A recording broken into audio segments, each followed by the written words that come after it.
Hello friends, welcome to our channel computer learning redefined. मैं आप सभी का अपने चैनल में हार्दिक स्वागत करता हूं। जैसा कि आप सभी जानते हैं, हमने जेकेएसएसबी अकाउंट असिस्टेंट्स इन पंचायत के लिए एक कंप्यूटर की वीडियो सीरीज शुरू कर रखी है। उस सीरीज के अंदर हमने अभी तक 100 एमसीक्यूज क्वेश्चन पढ़ लिए हैं और उसी में हमने बहुत सारे अपने कंसेप्ट्स भी क्लियर किए। हमने जनरेशन ऑफ कंप्यूटर्स भी देखी, हमने हार्ड डिस्क के स्ट्रक्चर भी देखी, इनपुट आउटपुट डिवाइसेस पे भी बात की, प्राइमरी मेमोरी सेकेंडरी मेमोरी की भी बात की और उसके अलावा John von Neumann architecture, abacus क्या होता है, अर्थ बीट्स, हेवन बीट्स क्या होती है, वो सारी चीजें हमने साथ साथ ऑब्जेक्टिव्स में कवर कर ली। इसके अलावा मुझे किसी ने रिक्वेस्ट की थी कि मैं थोड़ा थ्योरी को पढ़ाते हुए साथ में ऑब्जेक्टिव्स पे काम करूं, तो उसी चीज को आज हम इंप्लीमेंट करने जा रहे हैं। आज मैं आपको थोड़ी सी फंडामेंटल्स की बात करेंगे, मिलके हम बात करेंगे, दोनों फंडामेंटल्स की बात करेंगे आपस में और उसके बाद हम थोड़े ऑब्जेक्टिव्स पे काम करेंगे। चलिए फंडामेंटल शुरू करते हैं। कंप्यूटर, जैसा कि आप सभी जानते हैं, कंप्यूटर्स को आप मेरे से अच्छी तरह जानते होंगे। आजकल तो सब कंप्यूटर पे काम करते हैं, हमारे हाथ में भी कंप्यूटर ही है। आजकल जो मोबाइल डिवाइस है, it is also form of क्या, कंप्यूटर्स। उसमें भी प्रोसेसर है, उसमें भी मेमोरी है, उसमें भी स्टोरेज है, वो भी इनपुट लेता है, वो भी आउटपुट देता है। तो कंप्यूटर्स को सबको सब जानते ही हैं, कहीं ना कहीं हम कंप्यूटर से कनेक्टेड ही हैं। तो कंप्यूटर क्या है? एक इलेक्ट्रॉनिक डिवाइस है जो क्या करता है, जो डेटा एज इनपुट लेता है हमसे और क्या करता है, हमको इंफॉर्मेशन एज आउटपुट देता है। ठीक है, डेटा लेगा और यहाँ पे इंफॉर्मेशन देगा। तो बीच में क्या करता है? प्रोसेसिंग करता है। ओके, प्रोसेसिंग करता है। ठीक है, आई होप आपको ये समझ आ गया होगा। तो इलेक्ट्रॉनिक सिग्नल्स पे काम करता है, डेटा एज इनपुट लेता है, उसको प्रोसेस करता है और प्रोसेस डेटा हमको वापस देता है, यानी हमको एक आउटपुट देता है जिसको हम इंफॉर्मेशन भी बोलते हैं। और जो इंफॉर्मेशन जनरेट करता है उसको स्टोर भी कर सकता है, उसको स्टोर करके भी रख सकता है ताकि फ्यूचर में वो यूज की जा सके। आई होप आपको कंप्यूटर का पता चल गया होगा। नेक्स्ट चलते हैं फंक्शनैलिटीज ऑफ कंप्यूटर। कंप्यूटर्स बहुत सारी फंक्शनैलिटीज परफॉर्म करते हैं, लेकिन जो 5 main functionalities perform by computers हैं वो क्या है? इनपुट लेता है, ठीक है, take data is input, stores the data instructions in memory and use them when required. Data को स्टोर करके रखता है और जैसे ही जरूरत पड़ती है उसको यूज भी कर सकता है। Process the data and converts it into useful information, data को प्रोसेस करता है और उसको इंफॉर्मेशन में बदलता है। नेक्स्ट क्या है? जनरेट्स द आउटपुट, यानी कि हमको प्रोसेस डेटा देता है और इन सभी स्टेप्स को जिनकी हमने बात की उनको कंट्रोल भी करता है। ये कंप्यूटर की डायग्राम है, आप सभी जानते हैं, इसे वेल नोन है, पहले से आपको इनका इसका पता है। चलिए नेक्स्ट हम बात कर लेते हैं कंप्यूटर के कंपोनेंट्स की। अब कंप्यूटर के दो मोस्ट इंपॉर्टेंट कंपोनेंट्स हैं, पहला है हार्डवेयर और दूसरा है सॉफ्टवेयर। आई होप आपको पता होगा हार्डवेयर कंपोनेंट्स क्या होते हैं। चलिए हम बात कर लेते हैं हार्डवेयर। जो भी यहाँ पे थ्योरी शेरी है या पढ़ लेना, आपको दिल करे मैं शॉर्ट में रखूंगा और आपको समझाता जाऊंगा। तो जो हार्डवेयर है, hardware components are the tangible components of the computer system. अब मैं टेंजिबल क्यों बोल रहा हूँ? टेंजिबल कंपोनेंट्स कौन से होते हैं? जिनको हम टच कर सकते हैं, देख सकते हैं और फील कर सकते हैं। ठीक है, tangible components of computer system को हम क्या बोलते हैं? हार्डवेयर बोलते हैं। तो हार्डवेयर की अगर मैं बात करूं तो जिनको हम फिजिकली टच कर सकते हैं, तो टच करने वाले हमारे पास कंपोनेंट्स कौन से हैं? हमारे पास मॉनिटर, सीपीयू, ठीक है, mouse, keyboard, data storage, hard disk, graphic card, sound cards, memory, motherboard, ये सब क्या है? हमारे हार्डवेयर कंपोनेंट्स हैं। किसके? कंप्यूटर सिस्टम के। आई होप आपको हार्डवेयर कंपोनेंट्स का समझ आ गया होगा। नेक्स्ट हम देख लेते हैं कुछ जो मोस्ट इंपॉर्टेंट हार्डवेयर कंपोनेंट्स हमको पता होने चाहिए, पता तो होते ही हैं फिर भी देख लेते हैं एक बार। ये मॉनिटर है, ये स्पीकर है, ये मॉडेम है, ये इसकी मैं थोड़ी डिटेल में बात करना चाहूंगा। बहुत सारे लोगों को मिसकंसेप्शन रहती है, वो बोल देते हैं इसको सीपीयू। ओके, लेकिन ये सीपीयू नहीं है, इसको याद रखिएगा, ये सीपीयू नहीं है। सीपीयू हमारा क्या होता है? सीपीयू एक छोटी सी माइक्रो प्रोसेसर चिप होती है, इतनी सी। ठीक है, सीपीयू एक चिप होती है जो इस कैबिनेट के अंदर होती है। ठीक है, इसको हम क्या बोलते हैं? इसको हम कैबिनेट बोलते हैं। कोई आपको बोल दे कि ये कंपोनेंट क्या है, तो ये कैबिनेट है, इसको सीपीयू नहीं बोलिएगा। सीपीयू एक चिप है जो इसके अंदर होती है, तो ये कैबिनेट है या फिर इसको हम सिस्टम यूनिट भी बोलते हैं। आई होप आपको समझ आ गया होगा। तो सीपीयू क्या है? एक चिप होती है, वो इसके अंदर रहती है, इस कैबिनेट के अंदर। अभी तक के लिए आप इतना ही याद रखिए। फिर ये हमारे स्पीकर्स हैं, ये हमारा प्रिंटर है, ये हमारा कीबोर्ड है, ये हमारा माउस है। आप सब इनको वो डिटेल में जानते हैं। चलिए अब हार्डवेयर की तो हमने बात कर ली। नेक्स्ट हम बात कर लेते हैं इनपुट डिवाइसेस की। ठीक है, इनपुट डिवाइसेस की अगर मैं बात करूं, जैसे कि हमारी ह्यूमन बॉडी है, ठीक है, हमारा भी एक ब्रेन है, कंप्यूटर का भी ब्रेन है। कंप्यूटर का ब्रेन की अगर बात करूं तो वो क्या है? सीपीयू। ठीक है, उसी तरह हमारा भी इनपुट सिस्टम रहता है, हमारी बॉडी का भी इनपुट सिस्टम है। हम इनपुट कहां से लेते हैं? अपने हाथों से, अपनी आंखों से, अपने नाक से, अपने कान से। सेम उसी तरह कंप्यूटर का भी एक इनपुट मैकेनिज्म रहता है और उसको हम इनपुट डिवाइसेस से रिप्रेजेंट करते हैं। तो इनपुट डिवाइसेस हमारे बहुत सारे होते हैं जिससे कंप्यूटर को इनपुट मिलती है। सबसे पहले की बात करूं, keyboard, numeric keypad, printing device, sorry pointing device, remote control, joystick, touch screen, scanners, graphic tablets, microphone, digital camera, web camera, light pen. Okay, I hope आप इन सबको जानते होंगे। अब इनपुट डिवाइसेस काम क्या करते हैं? अब मान लीजिए इनपुट कंप्यूटर क्या समझता है? कंप्यूटर हमारा समझता है बाइनरी इनपुट आउटपुट, ठीक है? बाइनरी भी नहीं समझता है, ये भी बहुत लोगों को डाउट है। कंप्यूटर सिर्फ क्या समझता है? प्रेजेंस ऑफ करंट और एब्सेंस ऑफ करंट, यानी कि इलेक्ट्रॉनिक सिग्नल्स, और उन इलेक्ट्रॉनिक सिग्नल्स को हम बाइनरी नंबर सिस्टम से रिप्रेजेंट करते हैं। जो 1 है वो हमको बताता है प्रेजेंस ऑफ करंट, और जो 0 है वो हमको बताता है absence of current. Okay, I hope आपको ये समझ आ गया होगा। तो कंप्यूटर क्या समझता है? सिर्फ इलेक्ट्रॉनिक सिग्नल्स, ना वो बाइनरी समझता है, ना उसको कुछ चीजों से लेना देना। ठीक है, प्राइम प्रेजेंस ऑफ करंट और एब्सेंस ऑफ करंट समझता है। प्रेजेंस ऑफ करंट को हम 1 से रिप्रेजेंट करते हैं और एब्सेंस ऑफ करंट को 0 से रिप्रेजेंट करते हैं। आई होप आपको समझ आ गया होगा। अब कंप्यूटर को डेटा बाइनरी में देने के लिए, यानी इलेक्ट्रॉनिक सिग्नल्स की फॉर्म में देने के लिए हमको क्या यूज करना पड़ता है? हमको कुछ हार्डवेयर डिवाइसेस यूज करने पड़ते हैं जिनको हम इनपुट डिवाइसेस कहते हैं, जो कंप्यूटर को डेटा इलेक्ट्रॉनिक सिग्नल्स की फॉर्म में देंगे। ठीक है, तो input devices translate data from that humans understands to one that the computer can work with. तो क्या करेंगे? हमारी फॉर्म में जो डेटा जो हम समझ सकते हैं उसको कन्वर्ट करके बताएंगे उस फॉर्म में जिसको सीपीयू समझ सकता है। आई होप आपको समझ आ गई होगी। Most common are keyboard and mouse. Keyboard use करके हम इंस्ट्रक्शंस देते हैं, ओके। माउस यूज करके हम क्लिक्स करते हैं, भाई ये चीज करनी है, ये प्ले कर दो, ये बंद कर दो, इसको मिनिमाइज कर दो, इसको मैक्सिमाइज कर दो। वो सारी इंस्ट्रक्शंस किसके थ्रू देते हैं? माउस और कीबोर्ड के थ्रू देते हैं, और उन्हीं को हम क्या बोलते हैं? इनपुट डिवाइसेस बोलते हैं। आई होप आपको समझ आ गई होगी। यहाँ पे कुछ लिस्ट है इनपुट डिवाइसेस की, आप इनको एक बार देख लीजिएगा। कभी कभी डायरेक्टली क्वेश्चन में पूछ सकता है, ये व्हाट इज दिस थिंग, मतलब ये इनमें से इनपुट कौन सा है, तो आपको पता होनी चाहिए। ये जो मैंने 2 कॉलम्स खाली रखे हैं, इसमें आप डेटा फिल करेंगे। जितने भी ये इनपुट डिवाइसेस पड़े हैं, इनके अलावा जो भी होंगे आप 2 मुझे कमेंट करके बताएंगे। आई होप आपको इनपुट डिवाइसेस का पता चल गया होगा। नेक्स्ट हम चलते हैं और बात कर लेते हैं अपनी सेंट्रल प्रोसेसिंग यूनिट पे। ठीक है, सीपीयू। अब ये आ गया हमारा most important component of computer system, यानी कि सीपीयू। ठीक है, CPU is the brain of computer. ठीक है, अब मैंने पहले ही आपको बता दिया कि सीपीयू क्या होता है। जैसे हमारी बॉडी में एक मोस्ट इंपोर्टेंट कंपोनेंट है ब्रेन, वैसे ही सेंट्रल प्रोसेसिंग यूनिट जो कि सीपीयू है, कहां पे होता है? कैबिनेट के अंदर एक छोटी सी चिप की फॉर्म में रहता है। तो ये क्या करता है? It is responsible for all functions and processes. ठीक है, regarding computational power the CPU is most important element of a computer system. ठीक है, तो ये मोस्ट इंपोर्टेंट एलिमेंट है कंप्यूटर सिस्टम का, और ये इसका रिस्पॉन्सिबिलिटी है सारे फंक्शंस और प्रोसेसेस को मेंटेन करके रखने की। ठीक है, तो सीपीयू के फर्दर 2 इंपॉर्टेंट कंपोनेंट है। पहला होता है हमारा एएलयू, ठीक है, अरिथमेटिक एंड लॉजिक यूनिट, और दूसरी होती है हमारी कंट्रोल यूनिट। अब मैं अरिथमेटिक लॉजिक यूनिट की बात करूं, तो अरिथमेटिक लॉजिकल यूनिट क्या करती है? जितने भी हमारे अरिथमेटिक और लॉजिकल ऑपरेशंस होते हैं, सबको कौन परफॉर्म करता है? अरिथमेटिक लॉजिक यूनिट परफॉर्म करती है। ठीक है, अब लॉजिकल और अरिथमेटिक ऑपरेशन की बात करूं, तो इसमें आते हैं हमारे अरिथमेटिक ऑपरेशंस के अंदर addition, subtraction, multiplication and division. तो लॉजिकल ऑपरेशन के अंदर आते हैं नंबर्स, किसी 2 नंबर्स को कंपेयर करना, लेटर्स और स्पेशल कैरेक्टर्स को कंपेयर करना। कंपैरिजन के अंदर हमारे लॉजिकल ऑपरेटर आते हैं, एंड और नॉट। आई होप आप सभी जानते होंगे। तो मोटा मोटी आप याद रखिए कि कंप्यूटर की बात करूं, जो कंप्यूटर बोलूं तो मतलब है सीपीयू। सीपीयू के 2 मोस्ट इंपोर्टेंट कंपोनेंट्स हैं। पहला है हमारा एएलयू और दूसरा है हमारा CU. ALU stand for arithmetic logical unit और CU stand for control unit. I hope आपको ये चीजें समझ आ गई होगी। नेक्स्ट हम बात करते हैं कंट्रोल यूनिट। कंट्रोल यूनिट क्या करती है? कंट्रोल यूनिट हमारे कंप्यूटर को पूरा कंट्रोल और कोऑर्डिनेट करती है, यानी हमारे सीपीयू को कंट्रोल और कोऑर्डिनेट करती है सीपीयू कंप्यूटर के कंपोनेंट्स। ठीक है, जैसे अगर हम बात करें इंस्ट्रक्शंस कौन सी चल एग्जीक्यूट हो रही है, कौन सी इंस्ट्रक्शन हमने नेक्स्ट रीड करनी है, एएलयू को रजिस्टर को कौन सा डेटा प्रोवाइड करना है, रीड कहां से शुरू करना है, रीड ऑपरेशन कहां से शुरू करना है, वो सारी चीजें कौन देखेगा?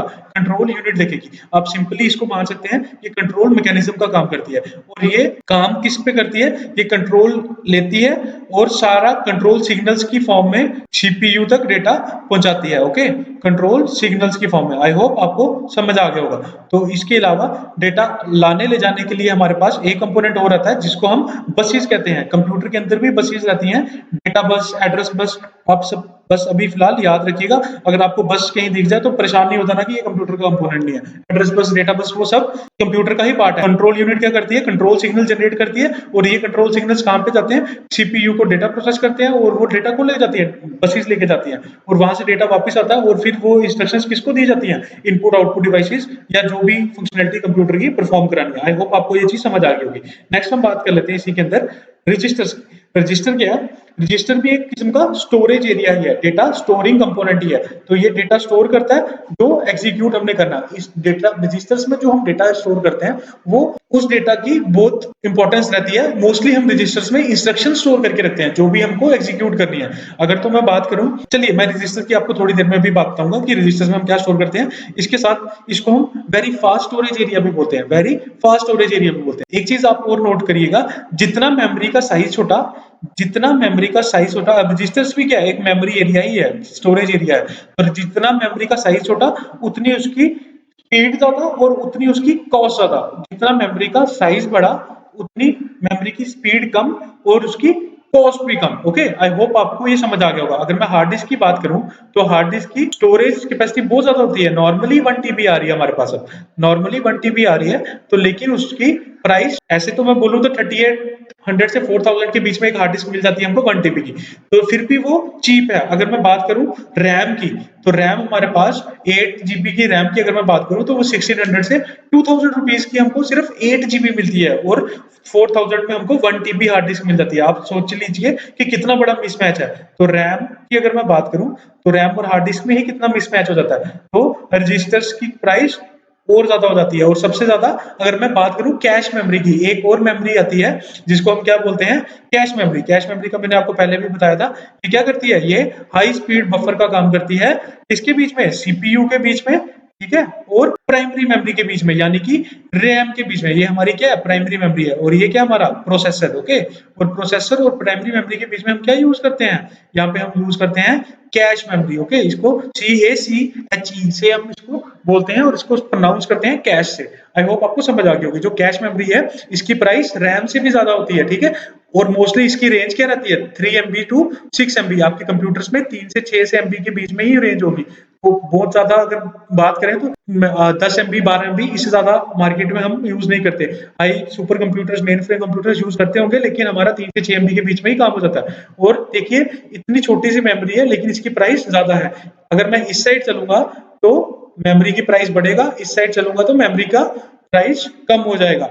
अगर मैं इस साइड चलूंगा तो मेमोरी की स्पीड बढ़ेगी, अगर मैं इस साइड चलूंगा तो मेमोरी की स्पीड कम हो जाएगी। ठीक है, आई होप आपको समझ आ गया होगा। ये मेमोरी हायरार्की है, इसको थोड़ा सा ध्यान में रखिएगा।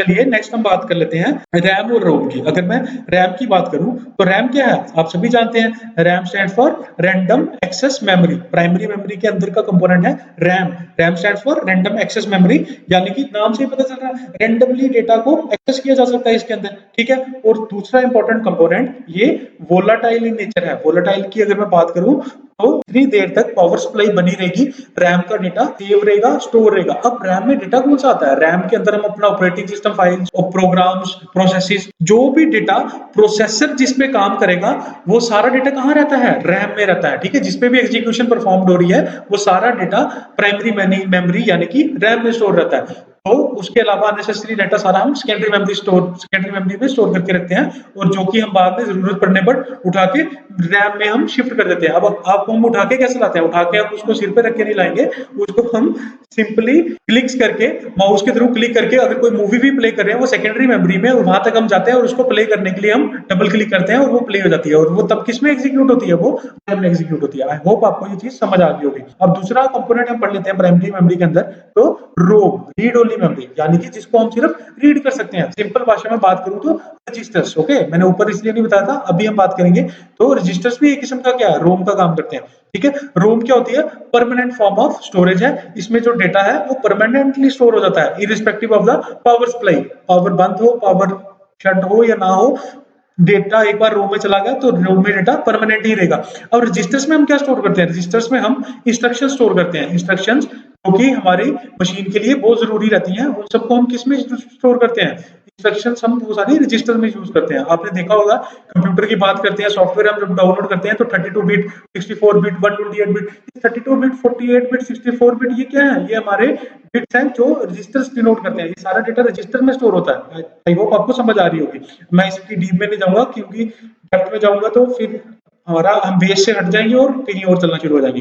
तो रजिस्टर्स भी एक किस्म का क्या है, रोम का ही काम करता है। तो रोम में रजिस्टर हम स्टोर करते हैं। सिंपल भाषा में अगर मैं बात करूं तो हमारा जो ऑपरेटिंग सिस्टम होता है इनिशियली वो कहाँ स्टोर होता है? हार्ड डिस्क में स्टोर होता है। ठीक है, जब हम उसको बूटिंग करते हैं कंप्यूटर की तो जो रोम में हमारी इंस्ट्रक्शंस होती हैं वो बताती हैं कि हार्ड डिस्क में ऑपरेटिंग सिस्टम पड़ा है, उसको लोड करके कहाँ ले जाओ? उसको लोड करके प्राइमरी मेमोरी में ले जाओ, यानी कि उसको रैम में ले जाओ। तो उस डेटा को शिफ्ट करते हैं वो इंस्ट्रक्शंस, और शिफ्ट कराने का काम वो किस में स्टोर करते हैं? रजिस्टर्स में। और बाद में हम ऑपरेटिंग सिस्टम को रैम में यानी कि प्राइमरी मेमोरी में लोड करा देते हैं और बाद में उसमें हम एग्जीक्यूशन शुरू कर देते हैं। आई होप आपको रैम और रोम में फर्क पता चल गया होगा। आप इतना याद रखिए, RAM stand for read random access memory, ROM stand for read only memory. Okay, इसके अलावा जो रैम है वो नॉन वोलेटाइल इन नेचर है, यानी कि जब तक पावर सप्लाई बनी रहेगी तब तक रैम में डेटा रहेगा। जैसे पावर सप्लाई ऑफ, रैम का डेटा इरेज हो जाएगा। और रोम stand for read only memory, ये परमानेंट इन नेचर है। एक बार रोम में जो डेटा आ गया वो मॉडिफाई नहीं किया जा सकता। ठीक है, उसमें परमानेंटली स्टोर्ड रहेगा। आई होप आपको समझ आ गई होगी। चलिए नेक्स्ट हम बात कर लेते हैं सेकेंडरी मेमोरी की। सेकेंडरी मेमोरी यानी कि हमारे स्टोरेज डिवाइसेस जिसमें डेटा परमानेंटली स्टोर रहता है और इसमें भी डेटा रिटेन रहता है। जब तक पावर सप्लाई रहे या ना रहे, जो डेटा एक बार सेकेंडरी मेमोरी में चला गया वो परमानेंट इन नेचर है। लेकिन इस वाले डेटा को हम इरेज भी कर सकते हैं। हार्ड डिस्क से हम कुछ डेटा इरेज भी कर सकते हैं, नया डेटा स्टोर भी कर सकते हैं। आई होप आपको समझ आ रहा होगा। अब सेकेंडरी मेमोरी के बहुत सारे कंपोनेंट्स हैं। पहला है हार्ड डिस्क। आई होप आप सब जानते हैं हार्ड डिस्क क्या चीज है। एक बहुत बड़ी साइज की डिस्क ड्राइव होती है। हमने इसका साइज भी देख लिया, हमने इसकी प्राइसिंग की भी बात कर ली। आई होप आपको ये समझ आ गया होगा। इसमें जो भी डेटा होता है वो इलेक्ट्रोमैग्नेटिकली चार्ज सरफेस और सेट ऑफ सरफेसेस में, मतलब डेटा जो भी होगा इसमें चार्ज की फॉर्म में स्टोर किया जाता है। डिस्क आर्म, डिस्क ड्राइव, इसका मैंने स्ट्रक्चर की भी बात की थी आपसे। ऐसे एक स्ट्रक्चर डिवाइस रहती है, ठीक है, इसमें डिस्क रहती हैं ऐसे, और इस डिस्क पैक को जब ये जोड़ देते हैं हम तो ये मिलके क्या बन जाता है? ये एक सिलेंडर बन जाता है। ओके, इसको हम क्या बोलते हैं? सिलेंडर्स बोलते हैं। और जो ऊपर आपको डिस्क दिख रही है इनके ऊपर हम डेटा स्टोर करते हैं किसकी फॉर्म में? चार्ज की फॉर्म में। इनके ऊपर दिखती तो नहीं ऐसी लाइंस, लेकिन ऐसा एक कंपोनेंट्स बने रहते हैं जिनको हम क्या बोलते हैं? Invisible components. इनको हम ट्रैक्स बोलते हैं। इन ट्रैक्स के पर्टिकुलर पोर्शन को उसको हम क्या बोलते हैं? सेक्टर बोलते हैं। ठीक है, ये जो पूरा सर्कल आप दिख रहे हैं इसको हम ट्रैक्स बोलते हैं, और इसके अंदर पर्टिकुलर एक सेक्शन को हम क्या बोलते हैं? सेक्टर्स बोलते हैं। ठीक है, और इसका एक कंपोनेंट और होता है जिसको हम बार टाइप एक कंपोनेंट रहता है जिसको हम क्या बोलते हैं? जिसको हम स्पिंडल बोलते हैं। क्या बोलते हैं? स्पिंडल बोलते हैं, जिसके इर्द गिर्द ये घूमती हैं। और इसके ऊपर एक डिस्क आर्म भी रहती है जो डेटा स्टोर करती है, डेटा इरेज करती है। जो भी काम होता है वो इस डिस्क आर्म के थ्रू होता है। आई होप आपको हार्ड डिस्क के कंपोनेंट्स के बारे में भी पता चल गया होगा। ठीक है, क्विक एक्सेस देती है, इनकी स्पीड अच्छी खासी रहती है, हमको नोटेबली कंप्यूटर में पता भी नहीं चलता। हार्ड डिस्क अच्छी स्पीड से हमको डेटा प्रोवाइड कर देती है। आई होप आपको समझ आ गया होगा। नेक्स्ट हम बात कर लेते हैं ऑप्टिकल डिस्क की। ठीक है, optical disk stand for, sorry, OD stand for optical disk. और एक और कंपोनेंट्स है ओडीडी। ओडीडी का मतलब होता है ऑप्टिकल डिस्क ड्राइव। अगर आपको कहीं शॉर्ट फॉर्म मिल जाए तो घबरा नहीं जाना, ODD stand for optical disk drive. ठीक है, अब ये क्या करते हैं? ये लेजर लाइट का यूज करते हैं रीडिंग और राइटिंग पर्पज के लिए। आपने लैपटॉप्स और कंप्यूटर्स में देखा होगा, बटन पुश करते ही सीडी ड्राइव या डीवीडी ड्राइव बाहर आ जाती है और उसके अंदर एक लेंस लगा होता है छोटा सा, उसके इर्द गिर्द से ही हम डेटा रीड और राइट करते हैं। इसके अंदर ऑप्टिकल डिस्क ड्राइव के अंदर। अब इसकी तीन टाइप्स हैं। ठीक है, अगर मैं बात करूं तो पहला है हमारे पास सीडी, दूसरा है हमारे पास डीवीडी, और तीसरा है हमारे पास क्या? ब्लू रे डिस्क। ओके, ब्लू रे डिस्क। ठीक है, ब्लू रे डिस्क। आई होप आपको समझ आ गई होगी। तीन टाइप है। सीडी की बात करूं तो इसमें 700 MB तक डेटा स्टोर कर सकते हैं, सिर्फ 700 MB तक डेटा इसमें आता है। और इसमें अगर डीवीडी की बात करूं तो डीवीडी में हमारा 8.4 GB तक हम डेटा स्टोर कर सकते हैं। 8.4 GB। इधर 700 MB की बात कर रहा हूँ, उधर जीबी की बात कर रहा हूँ। तो ब्लू रे डिस्क में हम अप टू 50 GB तक डेटा स्टोर कर सकते हैं। आई होप आपको समझ आ गया होगा। यहाँ पे मैंने जीबी की बात की है। ठीक है, यहाँ पे मैं जीबी की बात कर रहा हूँ। डीवीडी में 8.4 GB और इसमें 50 GB। आई होप आपको ये समझ आ गया होगा। ठीक है, ऑप्टिकल डिस्क ड्राइव तीन तरह की होती है। लेजर के थ्रू इसमें काम होता है और इसमें हम डेटा स्टोर कर सकते हैं डिफरेंट डिफरेंट साइज रेंज में। सीडी में 700 MB, डीवीडी में 8.4 जीबी, और अगर मैं बात करूं ब्लूरे डिस्क की तो up to 50 GB. I hope आपको ये समझ आ गया होगा। नेक्स्ट, इसके अंदर पहले पहले हम यूज करते थे फ्लॉपी डिस्क, इसकी मैंने पिछली वीडियो में भी बड़ी डिटेल में बात की थी। तो फ्लॉपी डिस्क के अंदर हम मोस्ट कॉमनली जो यूज फ्लॉपी डिस्क थी उसका साइज था 1.44 MB, सिर्फ 1.44 MB हम उसमें डेटा स्टोर कर सकते थे। लेकिन अब हमारे पास मेमोरी स्पेस बहुत ज्यादा हो गई है, हमको मेमोरी की कोई जरूरत नहीं है। आजकल हम किस पे फोकस कर रहे हैं, टाइम बचाने के पे फोकस कर रहे हैं, ठीक है। मैं अब टाइम स्पेस ट्रेड ऑफ पे नहीं जाऊंगा, मैं नेक्स्ट आगे चलता हूँ। फ्लैश डिस्क की हम बात कर लेते हैं। तो फ्लैश डिस्क की अगर मैं बात करूं तो फ्लैश डिस्क क्या होती है, हमारे पास एक स्टोरेज मॉड्यूल है, यानी कि फ्लैश मेमोरी चिप्स की फॉर्म में होता है। इसमें ना डिस्क आर्म्स होती हैं, ना इसमें प्लेटर्स होते हैं, ना इसमें डिस्क होती है। ये सिंपल एक छोटा सा चिप्स की फॉर्म में डेटा स्टोर करते हैं। सिंपल इसकी एग्जांपल की अगर मैं बात करूं फ्लैश डिस्क की, तो हमारा मेमोरी कार्ड, ठीक है, हमारे मेमोरी कार्ड्स, हमारी पेन ड्राइव्स, हमारी फ्लैश ड्राइव्स, ओके, इन सबको हम क्या बोलते हैं, इनको फ्लैश डिस्क ही बोलते हैं। आई होप आपको समझ आ गया होगा। इनकी रेंज कहाँ से शुरू होती है, 500 MB से लेके आजकल तो 32, 64 GB, 128 GB तक, 1 TB तक का भी फ्लैश कार्ड आ गया होगा मार्केट में। आई होप आपको समझ आ गया होगा। तो हार्ड डिस्क और इसकी कंपैरिजन में अगर बात करें तो इनकी मेमोरी थोड़ी इसकी मेमोरी रेंज कम रहती है, और इसके हार्ड डिस्क टिपिकली हमारे पास 1 TB से ही आजकल शुरू होना हमको मिल रही है, 500 GB से 1 TB तक की मिलती है नॉर्मल, ठीक है। तो ज्यादा कुछ डिफरेंस नहीं है, ठीक है। तो ये जो हम बात कर रहे हैं, ये जो डिफरेंस आपके सामने है, मैं अभी जो मैं आपको बता रहा था वो मैं फ्लैश डिस्क और हार्ड डिस्क के बारे में बता रहा था। रैम और हार्ड डिस्क की अगर बात करूं तो उसका डिफरेंस ये है, आपको पता होगा रैम क्या है, वोलेटाइल डेटा स्टोर होता है इसमें, यानी कि जब तक पावर सप्लाई रहेगी तब तक डेटा रहेगा। यहाँ पे नॉन वोलेटाइल है डेटा का नेचर, और यहाँ पे टिपिकल साइज रहता है 500 MB से 16 GB तक की मार्केट में अभी अवेलेबल है। तो हार्ड डिस्क का तो 1 TB 2 TB तो अब नॉर्मल हो गया, ठीक है, ये आराम से मिल जाता है। टेम्परेरी है, ये परमानेंट है। अगर यहाँ पे मैं बात करूं तो जब तक पावर सप्लाई रहेगी तब तक डेटा रहेगा, पावर सप्लाई हो ना हो कोई फर्क नहीं पड़ता, ठीक है। जो भी डेटा प्रोसेसर ने एग्जीक्यूट करना है वो हम रैम में स्टोर करते हैं। जो भी डेटा परमानेंटली नेचर है वो सारा हम किस में स्टोर करके रखते हैं, हार्ड डिस्क में स्टोर करके रखते हैं। आई होप आपको रैम और हार्ड डिस्क का डिफरेंस भी पता चल गया होगा। नेक्स्ट हम बात कर लेते हैं आउटपुट डिवाइसेस की। आउटपुट डिवाइसेस क्या होते हैं, जो हमको आउटपुट प्रोवाइड करते हैं, यानी कि जो कंप्यूटर का हमको आउटपुट प्रोवाइड करते हैं, उन डिवाइसेस को क्या बोलते हैं, हम आउटपुट डिवाइस कहते हैं। मैंने पहले ही बताया कंप्यूटर क्या समझता है, इलेक्ट्रॉनिक सिग्नल्स। कंप्यूटर कोई भी प्रोसेसिंग करेगा, इलेक्ट्रॉनिक सिग्नल्स में रिजल्ट जनरेट कर देगा। अब उस जनरेटेड रिजल्ट को समझने के लिए हमको कुछ डिवाइसेस चाहिए। तो वो डिवाइसेस हमारे पास क्या है, वो डिवाइसेस हमारे पास आउटपुट डिवाइसेस हैं, जो हमको जनरेटेड रिजल्ट ऑफ कंप्यूटर बताते हैं। चलिए, जो most commonly use output devices हैं उनकी हम बात कर लेते हैं। तो जैसा कि आप देख सकते हैं, सीआरटी मॉनिटर पहले यूज होते थे, आजकल यूज नहीं होते। टीएफटी आजकल भी यूज हो जाते हैं, और इससे भी अब एलसीडी और एलईडी पे हम पहुंच गए हुए हैं। एलसीडी और एलईडी हम यूज करते हैं आजकल, ओके। ये टीएफटी पे भी अब कम ही है, लेकिन ये अभी भी यूज हो जाते हैं, ठीक है, टीएफटी स्क्रीन। तो एलसीडी और एलईडी आजकल हम मोस्टली यूज कर रहे हैं। इसके अलावा laser printers, inkjet printers, speakers, multimedia speakers, plotters, dot matrix printer, ये सब हमारे क्या है, ये हमारे आउटपुट डिवाइसेस हैं। इन सब से हमको क्या मिलती है, आउटपुट मिलती है, ठीक है। तो अब पढ़ लेते हैं। An output device is any piece of computer hardware equipment used to communicate the result of data processing carried out by an information processing system such as computer which converts the electronically generated information into human readable form. यानी मोटा-मोटी वही जो बात मैंने आपको पहले बताई, जितना भी आउटपुट मशीन जनरेट करेगी वो इलेक्ट्रॉनिक सिग्नल्स में फॉर्म में होगा। उसको ह्यूमन रीडेबल बनाने के लिए आउटपुट डिवाइसेस हम यूज करते हैं, जो हमको हमारी भाषा में ही रिजल्ट हमको दिखा देते हैं। आई होप आपको समझ आ गया होगा। ये कुछ आउटपुट डिवाइसेस हैं जिनके नाम मैंने यहाँ पे लिखे हैं। इनके अलावा जो भी होगा आप एक मुझे कमेंट करके बताएंगे। चलिए नेक्स्ट हम बात कर लेते हैं। चलिए आज की वीडियो को यहीं पे छोटा रखते हैं, कल हम नेक्स्ट पढ़ेंगे। नेक्स्ट हम देखेंगे सॉफ्टवेयर के बारे में बात करेंगे, ठीक है। आज हमने क्या पढ़ा, हार्डवेयर पढ़ा, ठीक है। हार्डवेयर के अंदर हमने इनपुट डिवाइसेस पढ़े, आउटपुट डिवाइसेस पढ़े, कंप्यूटर पढ़ा, मेमोरी हायरार्की पढ़ी। इसको आज वीडियो को छोटा रखते हैं और थोड़े ऑब्जेक्टिव्स की बात कर लेते हैं, एमसीक्यूज की बात कर लेते हैं। आई होप आपको आज का लेक्चर समझ आया होगा। चलिए अब हम थोड़े से फंडामेंटल्स के कंप्यूटर्स के क्वेश्चन पर देख लेते हैं। इसके अंदर हम इनपुट आउटपुट पे कुछ एमसीक्यूज देख लेते हैं। चलिए हम आज कुछ एमसीक्यूज पढ़ लेते हैं।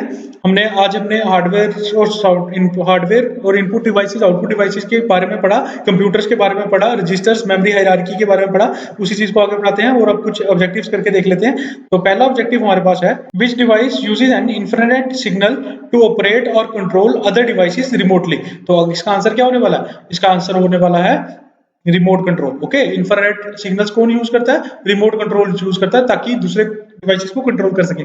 आपके घर में टीवीज होंगे, स्मार्ट टीवीज होंगे, एलईडीज होंगी, उनके रिमोट साथ में मिलते हैं, वो सब किस पे काम करते हैं? इंफ्रारेड सिग्नल में काम करते हैं। इंफ्रारेड सिग्नल को आप अपने मोबाइल कैमरा की हेल्प से देख सकते हैं, ठीक है। अगर आप रिमोट का बटन प्रेस करेंगे, मोबाइल कैमरा के अंदर देखेंगे, आपको एक लाइट जलती हुई दिखेगी। नेक्ड आई से आपको नहीं दिखेगी, लेकिन मोबाइल का यूज करेंगे तो आपको दिख जाएगी। इसका प्रैक्टिकल करके देख लीजिएगा। चलिए नेक्स्ट हम चलते हैं। नेक्स्ट ऑब्जेक्टिव हमारे पास है default pointing device of a laptop is. अब डिफॉल्ट पॉइंटिंग डिवाइस, लैपटॉप का पॉइंटिंग डिवाइस क्या होता है? लैपटॉप की अगर बात करूं तो उसका पॉइंटिंग डिवाइस क्या होता है? टच पैड होता है, जिसके थ्रू आप जहां पे भी फिंगर लगाएंगे वहां पे वो पॉइंट करना शुरू कर देगा। Which is an example of pointing device? इनमें से पॉइंटिंग डिवाइस की एग्जांपल क्या है? Mouse, pointer, cursor, HDMI port. तो इसका आंसर होने वाला है माउस। आई होप आपको समझ आ गया होगा। Which among the following is most common device that accepts letters, numbers and command from a user? तो कौन सा ऐसा डिवाइस है जो यूजर से लेटर्स, नंबर्स और कमांड्स एक्सेप्ट करता है? तो इसका आंसर क्या है? माउस। ना, माउस नहीं लेता, माउस तो सिर्फ क्लिक करता है। टच स्क्रीन और टच स्क्रीन ये हो सकता है, लेकिन अगर आपको एक ऑप्शन चूज करना है तो मैं यहाँ पे कीबोर्ड यूज करूंगा, ठीक है। तो कीबोर्ड जो क्या करता है, मोस्ट कॉमन है, और ये क्या करता है? एक्सेप्ट करता है लेटर्स, नंबर्स एंड कमांड। देखिए पेपर में ऐसे ही सिंपल क्वेश्चन आ जाते हैं, लेकिन उनका आंसर कई, अगर इसका भी आंसर ये भी हो सकता है, लेकिन ये मोस्ट कॉमनली नहीं है। मोस्ट कॉमन क्या है? कीबोर्ड है, ठीक है। जरूरी तो नहीं है सबके पास सेंसिटिव टच स्क्रीन वाला ही सब कुछ होगा, ये लोग कीबोर्ड से भी काम करते हैं। तो keyboard is most common device that accepts letters, numbers and command from a user. I hope आपको ये समझ आ गया होगा। चलिए नेक्स्ट क्वेश्चन देखते हैं। Next question is what type of keyboard is used in telephone and ATMs? तो numeric keyboard, numeric keypad, folding keyboard, any type of. देखिए कितना मिसमैच है, न्यूमेरिक कीबोर्ड और न्यूमेरिक कीपैड। तो numeric keyboard is the right answer. Which input device is used to read magnetic strips? तो ये कौन read करता है? Magnetic strip reader, okay. Which device contain sensor signals to computer whenever light changes are detected? तो light changes और detect किस light पे कौन काम करता है? हमारा लाइट पेन। लाइट पेन कुछ नहीं होता, एक ऐसा एक आपको बोर्ड सा दिख जाता है और उसके ऊपर एक पेन होता है, पेन स्टैंड की तरह ही। तो इस बोर्ड पे जो भी आप लिखोगे, स्टाइलस मिलता है आपको, जो भी आप लिखोगे तो वो आपको स्क्रीन पे दिखता है। जो भी आप इस पे लिखोगे वो आपको कंप्यूटर स्क्रीन पे दिखेगा। तो the device containing sensors send signals to a computer whenever light changes are detected is light pen। I hope आपको समझ आ गया होगा। नेक्स्ट हम बात कर लेते हैं which is used with a stylus to produce free hand drawings। free hand drawings with stylus कौन जनरेट करता है? तो इसमें हम यूज करते हैं किसका? ग्राफिक टेबलेट्स का, ठीक है। ग्राफिक टेबलेट्स भी होते हैं हमारे पास, तो उनका हम यूज करते हैं स्टाइलस, उसके हम यूज करते हैं फ्री हैंड ड्राइंग के लिए। तो ग्राफिक स्टाइलस इसका करेक्ट आंसर होने वाला है। which is used with the stylus to produce the freehand drawings is graphics tablet, okay। among the following options among the options of the following computer input device enable video इनमें से कौन सा device video conferencing enable कर देगा? देखिए microphone, digital camera, voice recognition और webcam. तो इसका आंसर होने वाला है वेबकैम। डिजिटल कैमरा नहीं मार्क कर देना। डिजिटल कैमरा जरूरी नहीं है कि डिजिटल कैमरा हमारा वीडियो कॉन्फ्रेंसिंग के लिए भी यूज हो सकता है, ऐसा नहीं है कि हो नहीं सकता, लेकिन webcam is the right answer. अगर इस इन चार ऑप्शंस की रिस्पेक्ट में अगर मैं बात करूं तो webcam is the right answer. Which input device allow only voice communication? तो ओनली वॉइस कम्युनिकेशन कौन अलो करेगा? तो सिर्फ हमारा माइक्रोफोन, ओके। माइक्रोफोन ही ऐसा इनपुट डिवाइस है जो वॉइस कम्युनिकेशन अलो करेगा। आई होप आपको समझ आ गया होगा। नेक्स्ट हम चलते हैं, आपके फोन्स में भी माइक्रोफोन है जिसके थ्रू आप वॉइस कम्युनिकेशन करते हो। ये सारी चीजें आप डेली लाइफ में यूज करते हो, ठीक है। मैं कुछ नया नहीं बता रहा हूँ, ये सब आप डेली लाइफ में यूज करते हो, बस प्रेजेंस ऑफ माइंड रखना है और आपको कर देना। Next is which system can read special characters printed in a special ink? तो magnetic ink character recognition, MICR, ठीक है। MICR भी बोलते हैं, मैग्नेटिक इंक कैरेक्टर रिकॉग्नाइजेशन। आपने बैंक की अपनी चेक बुक्स देखी होंगी, चेक बुक्स के नीचे नंबर्स लिखे होते हैं, ठीक है। नंबर्स लिखे होते हैं 143 172 ऐसे करके कुछ नंबर्स लिखे होते हैं, वो क्या होते हैं? वो MICR कोड होता है। वो जैसे मशीन में डालेंगे तो प्रिंटर उसको रीड कर लेगा। आई होप आपको समझ आ गया होगा। Which computer application scan text and converts into a readable form in a computer? तो कौन सा करेगा? ऑप्टिकल कैरेक्टर रिकॉग्नाइजेशन, ठीक है, OCR, ठीक है। Which computer application scan text and converts into readable form in an computer, ठीक है। तो ये कौन करेगा? Optical character recognition. I hope आपको ये समझ आ गया होगा। Let's see question number 13 no. Question number 13 कह रहा है which output device of a computer is used for training presentation? तो कौन सा आउटपुट डिवाइस है जो ट्रेनिंग प्रेजेंटेशंस के लिए यूज होता है? तो उसका करेक्ट आंसर है मल्टीमीडिया प्रोजेक्टर्स। आई होप ये आपको पता होगा। Which is use to output sound from the multimedia presentation. तो output sound from multimedia presentations, तो कौन साउंड जनरेट करते हैं? तो इसका आंसर है एक्सटर्नल स्पीकर्स। चलिए नेक्स्ट क्वेश्चन देखते हैं। Which output device of a computer used for producing high accurate and very large drawing and a poster. तो इसका करेक्ट आंसर है प्लॉटर। इस पे हमने पहले भी पिछली वीडियोस में काफी डिटेल में बात की हुई है। तो प्लॉटर क्या करते हैं? हाई डिस्प्ले आउटपुट जनरेट करते हैं। प्रिंटर्स की ही फॉर्म है, लेकिन इनका साइज बहुत बड़ा रहता है। ठीक है, engineering drawings, computer aided designing में प्लॉटर्स काफी यूज होते हैं। Next question is which is a kind of impact printers.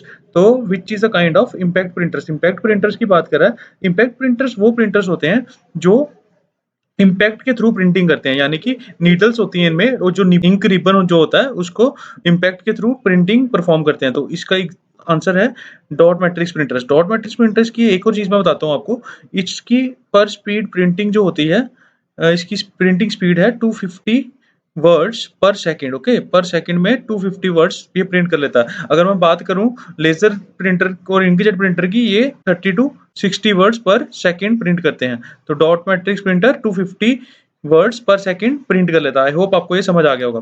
Printers की बात कर लेते हैं। प्रिंटर जो होते हैं वो दो टाइप में डिफाइंड है। प्रिंटर्स की दो टाइप है। पहली है impact printers. Okay, impact printers यानी कि जो टच करते हैं, इम्पैक्ट के थ्रू प्रिंटिंग परफॉर्म करते हैं। और दूसरी हमारे पास है नॉन इम्पैक्ट प्रिंटर्स। ओके, दूसरी हमारे पास नॉन इम्पैक्ट प्रिंटर्स। तो नॉन इम्पैक्ट प्रिंटर्स, अगर मैं इम्पैक्ट प्रिंटर्स की बात करूं तो इसके अंदर हमारे पास आते हैं डॉट मैट्रिक्स प्रिंटर और डेजी व्हील प्रिंटर्स। ओके, तो डॉट मैट्रिक्स और डेजी व्हील इसके अंदर आते हैं। नॉन इम्पैक्ट की बात करूं तो लेजर जेट प्रिंटर और इंकजेट प्रिंटर, ये क्या है? नॉन इम्पैक्ट प्रिंटर्स है।